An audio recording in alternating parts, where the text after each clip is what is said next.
According to state figures, the legal cannabis industry brought in more than $559 million to Washington state in 2021.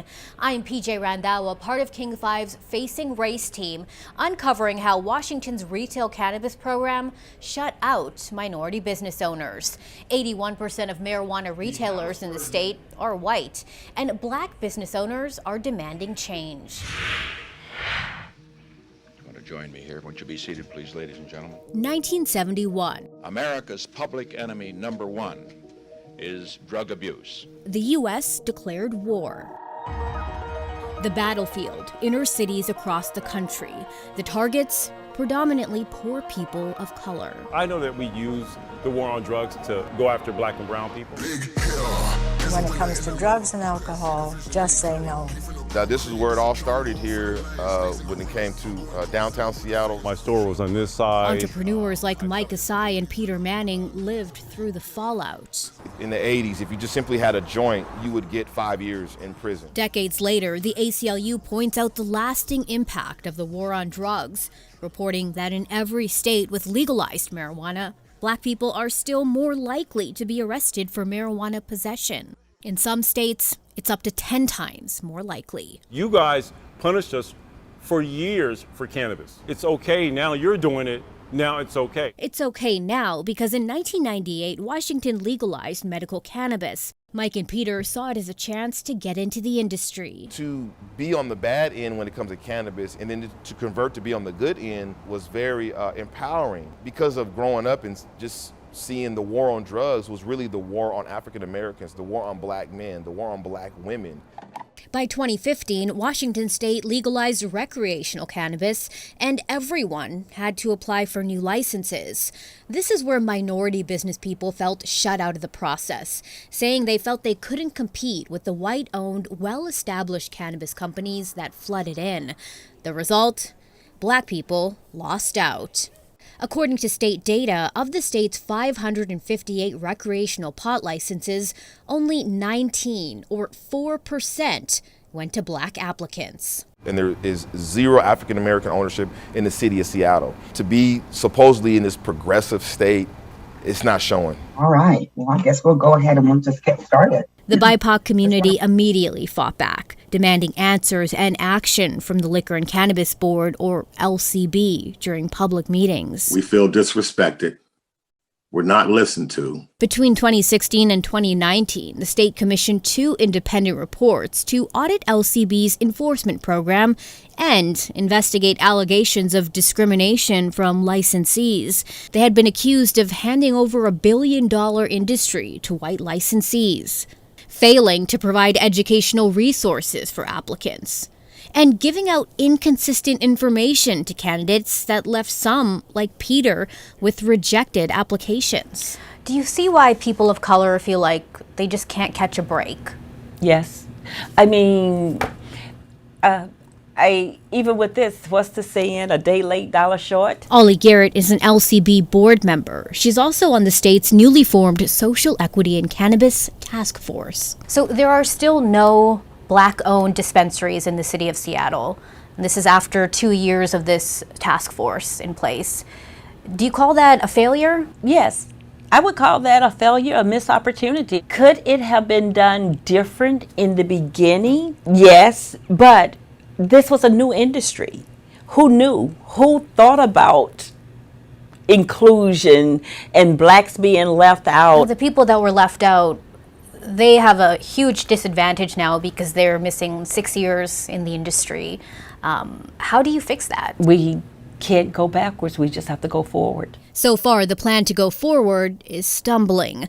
The task force recommended setting aside 38 marijuana business licenses specifically for people of color. But state records show more than half of those licenses are in areas where pot sales are currently banned, essentially making them useless. So what are you giving me? A license that says that I have the right to sell cannabis, but I can't sell cannabis because I can't open up in this location because it's banned? How's that equity? Do you understand why some of the people in this realm feel like these are leftovers? They're being given scraps that they can't use. Right now, the LCB cannot move licensed out of the areas that they're in or create new license without legislation. Garrett says the LCB will request that legislation in the upcoming session. So it'll mean a tremendous amount to me, my family, get back to what we lost. We lost out on generational wealth. Until that happens, these men want the public to be more conscious about where the money they spend on cannabis really ends up. There's white-owned stores in our black neighborhoods. 10 years ago, you were locking us up for the same thing. White people are making millions of dollars. They're taking that money out of our community and they're putting it in the white community. We want our black-owned stores in our communities. Seattle, our communities. Fast forward 3 months after that story aired, and there's a push to get more cannabis retail licenses into the hands of black and brown business owners.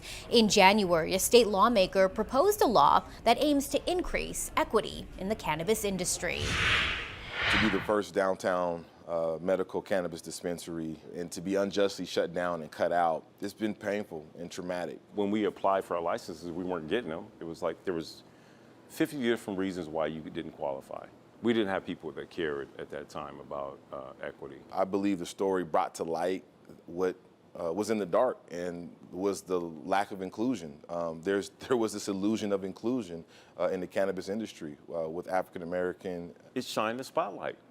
I was like, oh my God, I feel validated. Behind the scenes, State Senator Rebecca Saldana had been discussing that failure for years. It really set it up so that the people that could participate were people that had deep pockets or access to a lot of money. And so what we said is we weren't going to do any more new licenses until we looked at social equity. Senator Saldana is now sponsoring legislation requested by the Liquor and Cannabis Board to add roughly 100 retail licenses for social equity applicants, which can be used in any city or county that allows cannabis sales. Once they get the license, they have a time period to be able to find the location, because otherwise you're paying rent, trying to build it out, and not making any income during that time period. So this gives them a chance to a little bit more flexibility. The bill would also issue 100 new producer licenses for those who want to grow and sell cannabis products. Some worry the addition of so many new licenses could disrupt the existing market. 7.8 million Washingtonians can only consume so much cannabis, and the market can only grow literally within the state borders. The bill currently issues 100 producer licenses. You probably have heard our market is oversaturated. When I hear oversaturation, I hear fear, which is natural, but I also hear that they don't really get it. What we're looking at is creating a pathway to opportunity. It's an opportunity that puts people like Mike and Peter at the front of the line. Social equity applicants will be awarded licenses based on how much they were impacted by the war on drugs. I was black, I have an eighth of weed, I'm going to jail. If I was white, I had an eighth of weed, it'd get dumped on the ground, and I would go on about my business. And that was evident because of the arrest rate. It was 4-to-1 in a population that is 2% black and 97% white. So we can see that there's some bias there. Applicants with prior drug arrests or who lived in an area with historically higher drug conviction rates will get licensing priority. The application process for the social equity program opened March 1st. So what was it like for you to apply for that license a couple days ago? To finally have a chance after over 7 years to be able to apply again for retail felt good. But at the same time, it's also painful to still be in this position. Are you optimistic? I am.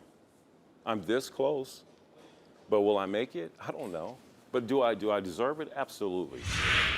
That bill passed the legislature in the spring session, but another part of the problem stems from allegations that a state lawmaker derailed Washington State's social equity cannabis program. We have the investigative report that reveals how Representative Melanie Morgan took steps to silence BIPOC business owners.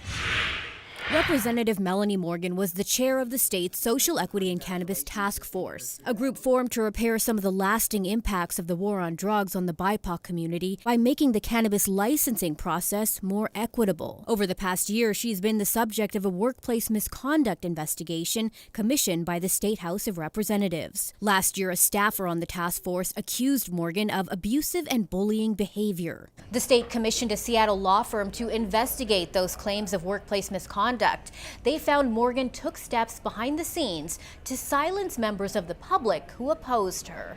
I take it she's talking about me. Mike Asai has been keeping close tabs on the Social Equity Task Force since its creation in 2020. It makes me, a little sad. He has a lot at stake. We're fighting for the inclusion, and we won't stop until we see proper inclusion. Formerly one of the first medical cannabis retailers in downtown Seattle, Asai's been trying to get a new cannabis retail license from the state for the past 6 years. Currently, there are no Black-owned cannabis dispensaries in the city of Seattle, and many have accused the task force of not moving quickly enough to give BIPOC entrepreneurs access to cannabis licenses. What you have here is the illusion of inclusion and thinking you have a Black representative that's for the Black community, but it's the illusion.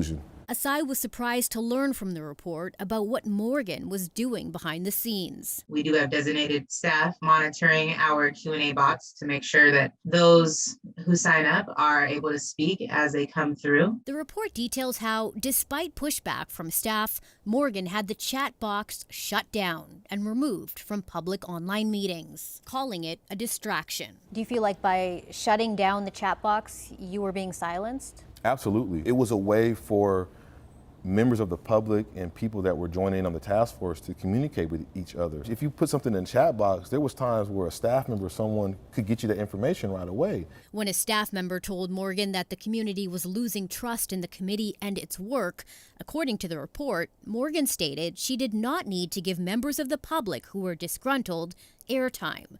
Doing so, she said, would be a waste of time. You're a representative of the people, and if you represent the people have the right to talk. You have the duty to listen to the people. Complaints against Morgan also include delaying the work of the task force. Former task force co-chair Paula Sardinez told us in a statement, Morgan would constantly cancel meetings to slow down our work. This happened repeatedly. What she did was magnify the trauma, and she needs to understand it and know that. We reached out to Representative Morgan, and in a statement, she called the report misleading, politically motivated, and incomplete. She says she has filed an appeal. Everyone knows the brutality that's been done to Black people and brown when it comes to the war on drugs and the war on cannabis. Representative Morgan resigned from the task force over the summer before the report came out. She continues to dispute the charges and has filed an appeal with the state. Thanks for joining us. I'm PJ Randawa for Facing Race.